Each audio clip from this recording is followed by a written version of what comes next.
are you running?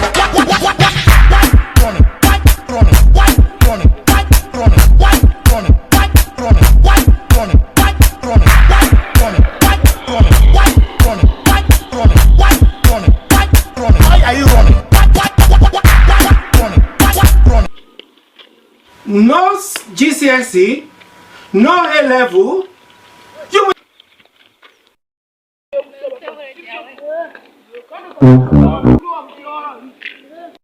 Jesus! Apostle, we hear of this. She what? Jesus!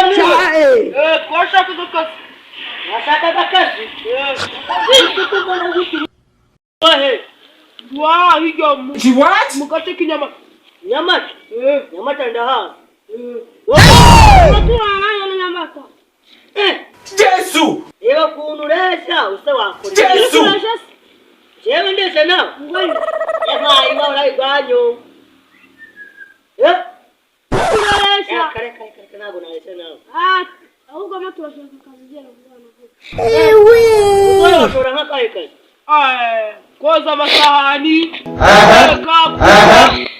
yenga koriti kandi wowe uri boss. Apostle, we hear of this. Ngo wowe hajya wewe washobora iki? Yana ashobora gukoropa. Okay, muri aho ngaho ndaje mbanza ndebe boss kahari muwazo. Ntabwo ndi boss. Boss ukoropa. Jesus! Ntabwo mwabimenya mwe. Mwabimenya mugeze mu gipangu yabakira. Mujye n'Imana kandi bakira no kuntu musa. N'ude mu ngani. No.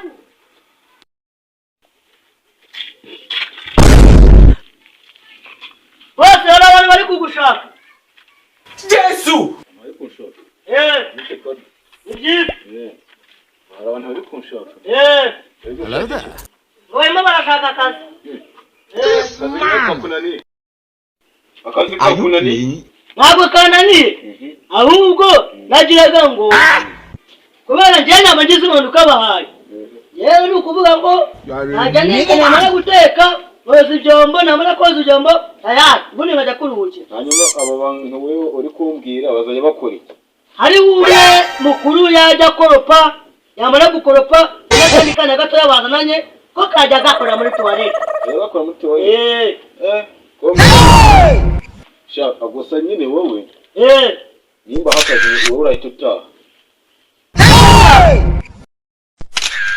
None se ura twajya kubarebara. Nagira naharibi.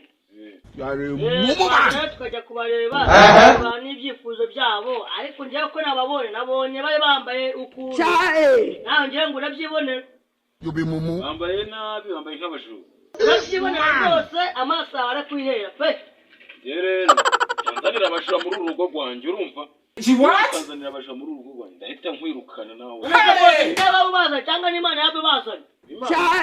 Imana se yabahaye amababa baraguruka erabaza. Ine batekereje baramuhatereka tujye kwirwanaho tujye kureba akazi. Inzara yarabicaburi abaje guhenda ngo barebe. Ako se wakuvugira kandi ngo ni murumuna wawe bepeza. Photo. Yaba se we bya kubitwara iki? You think say they wise? Uri gusubiza boss. Apostle, we hear of this. Mbabarire. Jesus! Boss kari gucaho. Fonta! None se arimo karacaho nakamodoka cyangwa. Mbabarire barimo no kuvugiriza kwanza. Mama baravugiriza. Horere ya nibijoro wasanga. Ariko garuke ku kandi kantu kamwe. Ijambo wakoresheje numvojya ngo ni barumuna bawe. Nakumbanza muzafatanya kwiba hanga. Oya, ntabwo twakwiba. Jesus is Lord. Mu bitekerezo byanjye nkunde gukora imirimo. Nkunde biryo. Bize ko yose zagafuka k'umuceri ko sanga wakamaze se ubundi usangira nande hari umugore ufite wenda ndamuzana bose ntabwo uzi ko inda yanjye nyine ari mahira abantu. Ni mahira abantu. Zahahira na so cyangwa na mukuru wawe mu nzu sha. Zasanga wafashe umukobwa wandi ku ngufu ko uburyo usigaye. Jesus! Wifata nk'umuntu nyine ntazi. He shock you.